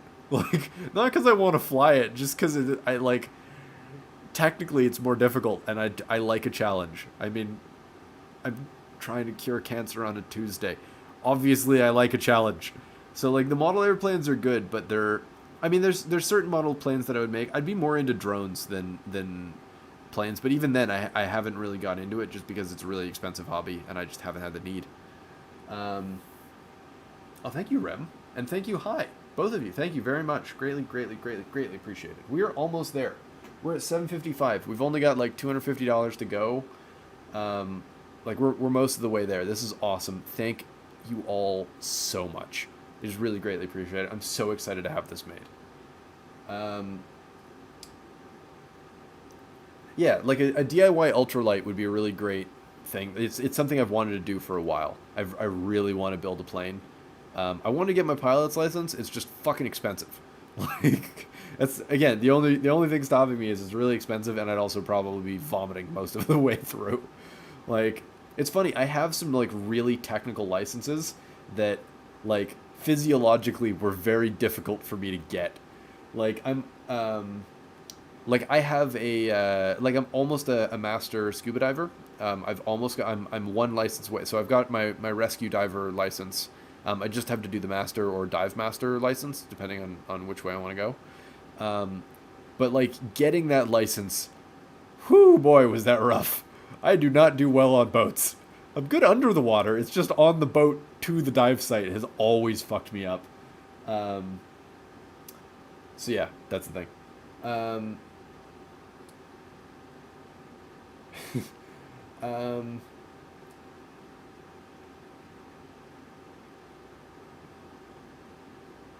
Oh, thank you, Nico. Nico's great. Nico is awesome. It's such a, like, donates so much. Amazing. So once that ticks over, yeah, we're 200 away. We're almost there.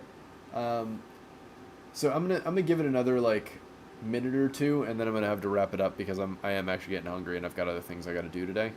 I'm actually working on a food video, so yeah, it's food video day, or because I didn't make one last month, so I'm doing that this month. Which, by the way, if you have no idea what I'm talking about, I have a second channel, which if you haven't seen it, I'd highly recommend checking it out. It's called The Taste Emporium, and I'm working on a. There've been some requests. I've done a lot of sweet things on that channel, so there've been some requests to do like a main course, which I wanted to do anyway. But I'll be making Jacques Pepin's chicken galantine, or my take on it anyway. So, you know, if you like food, I'd highly recommend subscribing to that. I like it. I think it's a good channel. We just passed 10,000 subscribers recently, so that's really cool. I can't believe we're already at 10,000. I remember how long it took me to get 10,000 on this channel. Like, it's years. Like, so that's pretty cool. What about Autogyros? Have you considered building one of those? I mean, they're neat, but I like classic planes. Like, I want wings. Like, I like helicopters. I do. They're just very weird. I like planes. I like thing go forward. Like, although making the kind of plane where the propellers can tip, and so it can go straight up, like it can take off vertically, like that's my shit. I love that. So yeah, that's the thing. But I mean, I don't get me wrong. Autogyros are very cool. Helicopters are very cool. I just have like, really the thing I like the most are jets. Like, I love jet engineering. It's so freaking cool, because I mean that's really pushing it. Like, when you're going Mach 3, like the amount of physics that goes into keeping that thing in the air is just bananas. Which, I mean, since I'm just taking a moment to be a huge fucking nerd, if you're not familiar with this plane, get on it, because it is the thing that like revolutionized jets. So this was made in the 60s, and it could go Mach 3. Like, The only reason that Canada doesn't have a space program is because this plane freaked out the Americans. Unfortunately, Diefenbaker, being the humongous twat that he was, killed the program on the request of the Americans. But basically, these things were the first planes to use fly-by-wire. They could go ridiculously fast, and that was before they even finished upgrading them. So this was Canada's jet. This is the jet that Canada created, and it is a glorious piece of engineering. Whereas, like, all the other planes, for example, were being like, we need to have all the surfaces smooth so we had no turbulence. The engineers of this plane were like, I hear you, but what if we just had more rivets to make more turbulence and then just calculated the amount of turbulence to make the plane more stable? Like, it was one of the first planes to use the delta wing, like the big triangle. It is glorious. And, I got to, the last time I was at the Ottawa Air and Space Museum, I got to see it. So fucking cool. So, yeah, like, the Avro Arrow is a glorious piece of engineering. The SR-71 Blackbird is... The SR-70... So there's a story about the SR-71, which I haven't been able to verify, but it's just so freaking cool. Basically, that when they were designing it, the lead designer would take the blueprints home, which is like a huge no-no for like top secret stuff. But he would show them to his wife, and she could see that it wasn't fast enough. He'd show you, he's like, how's this look? She's like, it's not fast enough. You need to change some stuff. Until eventually she brought home like this model of this, and she's like, yeah, that'll do. Like, what? That's insane. I don't know if this story is true, but I hope it is, because it'd be very cool. But yeah, this is such a fucking cool plane. Like, it's so cool. I mean, it's such an interesting thing. Like, it leaks when it's on the ground. Like, it leaks fuel, because they designed it so that the metal would expand as it heats up because of drag as it's going at top speed. And because they knew that if they had it unexpanded, when it hit top speed, it would pop, basically. So they had it essentially leaky on the ground so that when it was at speed, it seals up and could actually go really fast. Just such a fucking cool plane. Like, it's so cool. I love it. Again, this has nothing to do with anything on the stream. Now I'm just being a huge nerd. So I'm probably going to wrap it up for the day. Thank you, everybody who has donated. I'm so excited about this project. I think it's going to be so cool. So again, thank you everybody who's donated. We'll keep this donation link going for at least another week. We'll be back on Friday with a biohack chat with my buddy Gabe, or maybe my friend Kazima. We'll see. And yeah, so that's the plan. Thank you again, everybody. This has been a lot of fun. Please, if you can, please go on the GitHub and check my work and make sure that I haven't made any mistakes. Yeah, so that'll be good. The next stream should be Friday. And yeah, that's all for today. So thanks again. I hope you all have a wonderful day. Stay safe, stay healthy. Don't lick doorknobs. It's bad. And yeah, that's all. I'll see you next time. Thanks for hanging out. Bye.